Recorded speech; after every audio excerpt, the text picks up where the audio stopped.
This is the 2017 Subaru Forester. This one is a 2.5i Touring, so top trim level for this engine size. There's also a 2.0 liter direct injected twin scroll turbocharged option that's a little more kitted out than this, but still this one's pretty nice, so I figured we'd take this one for a ride. Now, the 2017 is a little different. There's one right over there.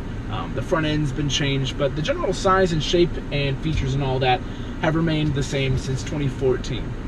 2014 marked the beginning of the fourth generation of the Forester design. Foresters have been around since late 90s.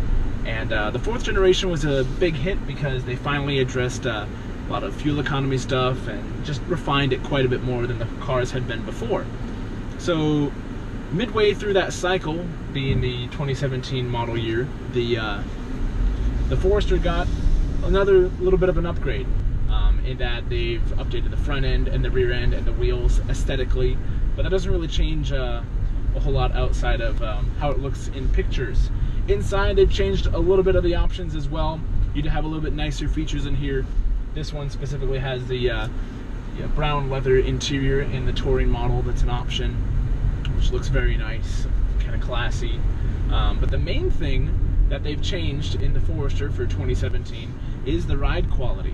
Now, we're in Omaha, Nebraska, and I think there was a study last year that rated Omaha second worst for road quality conditions. And the 2014, 15, and 16 Foresters before this, you could definitely feel that because the suspension was a bit choppy in those. You got this ka-dunk feeling from all the uneven concrete panels, and you'd feel every pothole and all that. Whereas 2017, they've revised the suspension and revised it in a very good way. The ride quality is much smoother than it used to be before. It sorts out that chop a lot nicer.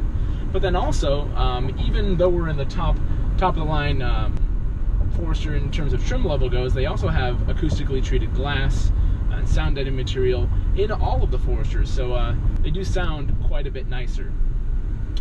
It's a quieter cabin, it's a more comfortable ride, so the car is much more livable. The Forester has been a top pick though for a while, especially since the fourth generation redesign came out in 2014. So the car's been very well received by a lot of great reviewers, Consumer Reports most notably, I think. Probably the best endorsement for this kind of a car, especially since they're about the most unbiased opinion you can get out there. And for good reason. The Forester, whether it's a 14 or all the way up to 2018 or whatever, Forester has class-leading visibility, great gas mileage in here, very easy to use. Even this decked-out version, the controls are very easy and simple to figure out.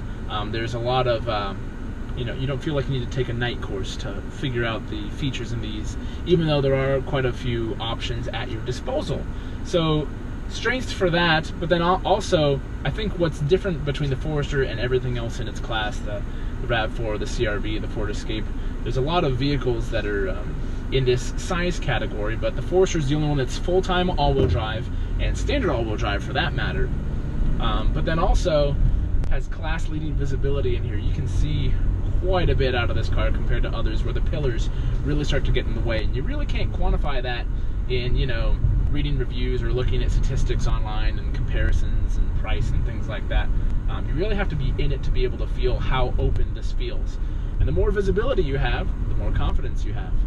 That all-wheel drive system gives you a very even feeling when you're driving through the steering and just through the roads in general. Even if you're not a driving expert, this feels more predictable and more controllable than other vehicles, even if you're not, oh, I can tell this is all-wheel drive, or I can tell this isn't, or things like that.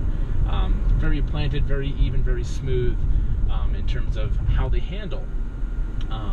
So you pair that confidence from the visibility, confidence from your all-wheel drive system, confidence from the balance in this car.